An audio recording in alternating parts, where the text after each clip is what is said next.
many people remember as a child or a young person hearing about getting a will or a trust and just thinking, I can't afford that or it's not for me?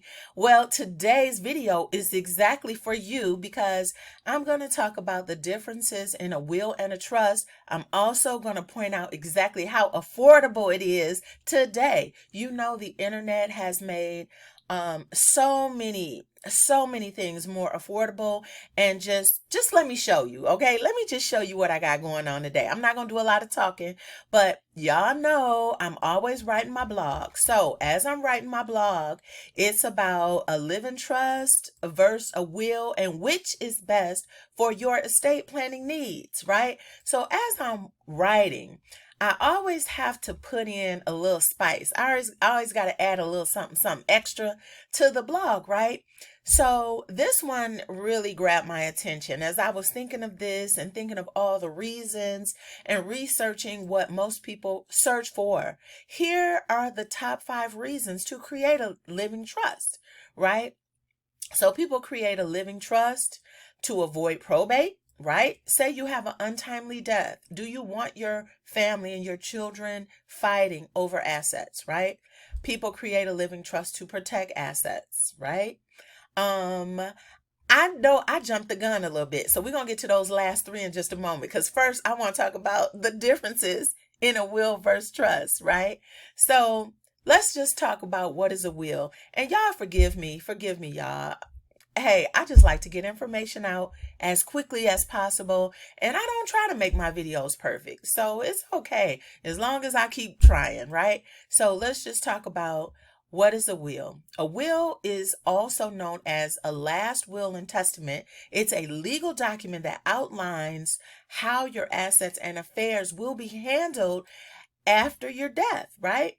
Now, the key features of a will is asset distribution, executor, right? An executor is a person you name responsible for managing your estate, paying your debts, distributing assets.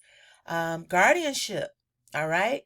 This allows you to designate guardians for your minor children. All right, probate. Wills go through probate, a legal process where court oversees the distribution of your estate. Now, let's just stop right there.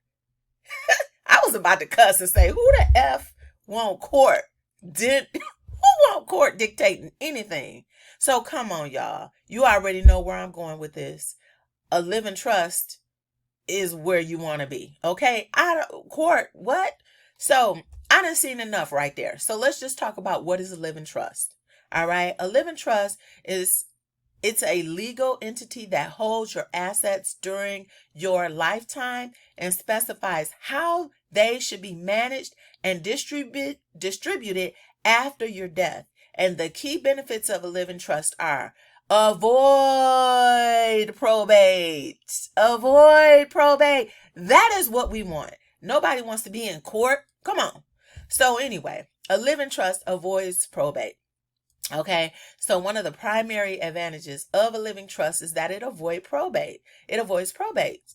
Assets in a trust can be distributed to beneficiaries without court intervention, saving time and money. Now, did you know, y'all, that just with a will, if you have an untimely death, say you have 3 children and you have an untimely death, and do you believe that, can you believe that your assets, your home, your bank assets, your money, it could possibly be managed and controlled by probate court, all because you don't have a living trust?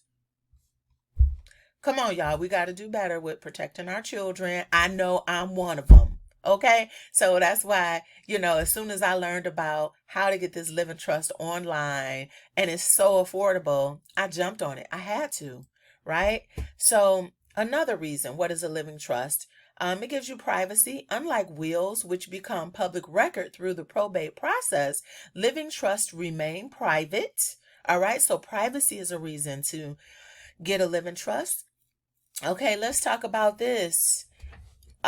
Let's talk about how a living trust can provide for the management of your assets if you become incapacitated, ensuring your affairs are handled without court intervention. That is what we want to do. Avoid courts. All right.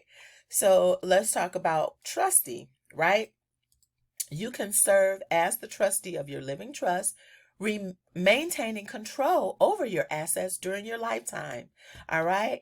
And then the complexity and cost. Setting up a living trust can be more complex. It can be more complex. However, it's not, because guess why, y'all? I just partnered up with a company that, let me just show you right now. So I partnered up with Get Dynasty, y'all. Now, what you want to do is you want to click on my link below, because you can start and get your living trust right now for 50% off. A whole 50% off, y'all. This is crazy, right? A living trust gives you privacy, protection, control, and helps you avoid court. And I mean, hey, you want your name up here, right? The Miller Family Trust. Mine's is going to be the Willis Family Trust. I'm in the process of getting mine right now. So basically, you can start right now. You get a free plan, all right? And the membership benefits are one-time trust creation, no edits, basic trust features, digital identity verification, electronic signature, lifetime access to completed trust, all right? Or you can get the Advantage plan, right? So use the code too, y'all. Use this code, Katina the Broker. I don't know, but right here, Katina the Broker, right? You can get the Advantage plan, right? So for those of you who don't have time to figure it out for themselves, you get everything in the plus, which is all of this. Plus you get privacy through custom trust name. You get live customer support. You get assistance transferring your assets into the trust. You get unlimited trust edits. Your trust can grow with you as your family evolves. You get a live remote notary session per year, one per year. So just go ahead, get started right now for free, right? Put your home in a trust, right? So let me get back to, just go ahead and just get started. Click that link right there, y'all, below. But let me show you one other thing that blew my mind. Let's get back to those top 5 reasons, once again, to create a trust. But before I get to that, let me know, y'all, in the comments. Let me know in the comments. Type a 1, like what have been the misconceptions about having a trust or getting a trust? Because for me, I always just thought it was for like mega rich people who had a lot of money, a lot of assets. I didn't think it was for like regular people with a home that, you know, maybe worth 100,000 or something like that. I didn't think it was for regular people. I thought it was for people like, you know, Jay-Z and Beyonce. Let me know, y'all. Let me know in the comments. Drop a comment. Did you think a living trust was only for rich people? Or let me know what your thoughts have been, because I appreciate learning something new every day, you know, and so I don't hide when I don't know something, and as soon as I learn something, I love to share. So but let's get back to that top 5. So another top reason people create that living trust is they want to avoid inheritance tax. So if you have an inheritance, go ahead and get started with your free living trust right now. Another reason people create a living trust to protect the family home, y'all. So that's all I got. Please don't hesitate. Post your questions in your comments below, because I answer each and every one. And I just thank you for watching this video. It's been a minute. I've been on a little break, so happy to be back. Thanks for watching. It's Katina Willis, and see you next time. Ciao.